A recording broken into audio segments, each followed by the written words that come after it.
పసిపాపలా నిదరపోయినప్పుడు అమ్మ చీరే మారేను ఎలగా, పువ్వై నువ్వు విచ్చుకున్నప్పుడు ఈ చీరేగా అందాలకు అడ్డుతెరా.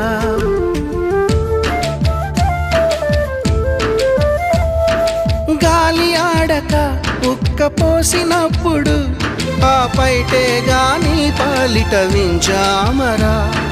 ఎండావాన నీకు తగిలినప్పుడు ఆ కడ కొంగే నీ తలపై గొడుగు. విదేశాల వనితలకు సారెపోసి పంపేది భారతీయ సంస్కృతిని సగర్వంగా చాటేది. మన జాతీయ జెండాకు సమానంగా నిలిచేది. చీరలోని గొప్పతనం